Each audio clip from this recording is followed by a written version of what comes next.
మీ business ఏదైనా మీ ఊర్లో promotion చేయాలంటే అది సుమన్ టీవీతోనే సాధ్యం. ఇప్పుడే సంప్రదించండి.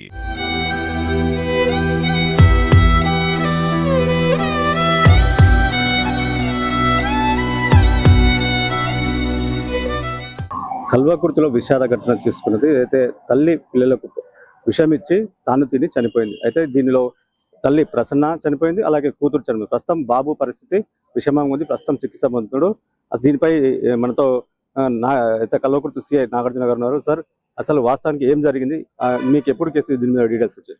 ఈరోజు మార్నింగ్ వాళ్ళ ఫాదర్ కంప్లైంట్ ఇవ్వడం జరిగింది. ఆ కంప్లైంట్ బేస్ చేసుకొని ఇన్వెస్టిగేషన్ దర్యాప్తు ప్రారంభించడం జరిగింది.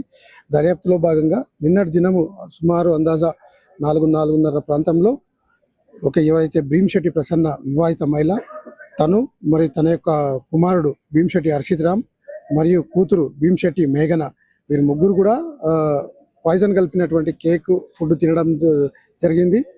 దానిలో భాగంగానే భీమ్శెట్టి ప్రసన్న గారు మరియు వారి యొక్క కుమార్తె ఇద్దరు కూడా చనిపోవడం జరిగింది.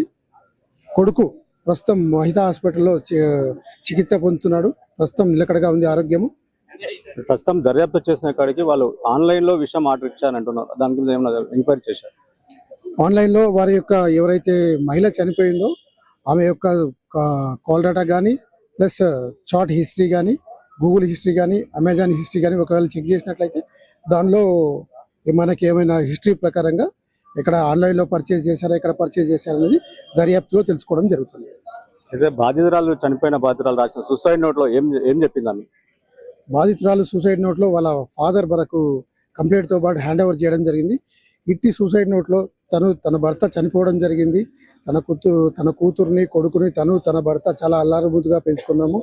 తన యొక్క భర్త మరణాన్ని జీర్ణించుకోలేక అతను లేని లోకంలో ఉండలేను అని చెప్పేసి అతను లభించినటువంటి సూసైడ్ నోట్లో విషయం ఉంది. ప్రధానంగా తనను అయితే పోస్ట్ మార్టం చేయకండి కూడా పదే లేఖలో పెరుగుతుంది. దీనిపై మీరు స్పందన ఏంటి? తన యొక్క కోరిక ఏదైనా ఉండని కానీ ప్రస్తుతం కంప్లైంట్ ఇచ్చిన తర్వాత ఇన్వెస్టిగేషన్లో చట్టపరంగా మనం ముందుకు వెళ్లాల్సి ఉంటుంది కాబట్టి చట్టానికి లోబడి మనము ఇన్వెస్టిగేషన్ అనేది కొనసాగుతా ఉంది. ప్రధానంగా పిల్లలకు తాను చనిపోతూ పిల్లలకు చంపాలనుకున్నది, ఇలాంటి సూచనపై మీరు ఎలాంటి సలహా ఇస్తారు? ప్రజలందరికీ ఒకటే విన్నపం అండి, ఎట్టి పరిస్థితుల్లో ఈ విలువైన జీవితాన్ని మనకు భగవంతుడు ప్రసాదించడం జరిగింది. ఎట్టి పరిస్థితుల్లో వాటిని కోల్పోకండి, మానసిక ధైర్యాన్ని తెచ్చుకొని మీ యొక్క జీవనాన్ని కొనసాగించాలి. కానీ క్షణిక ఆవేశానికి లోనయ్యో మరియు లేకపోతే ఫ్యూచర్లో జీవితం ఏం జరుగుతుందో నేను పోషించలేనో లేకపోతే భర్త లేని జీవితాన్ని ఊహించుకోలేనని విధంగా ఎట్టి పరిస్థితుల్లో మీ యొక్క విలువైన ప్రాణాలని కాకుండా మీ యొక్క పిల్లల విలువైన ప్రాణాలను కూడా దయచేసి తీయకండి.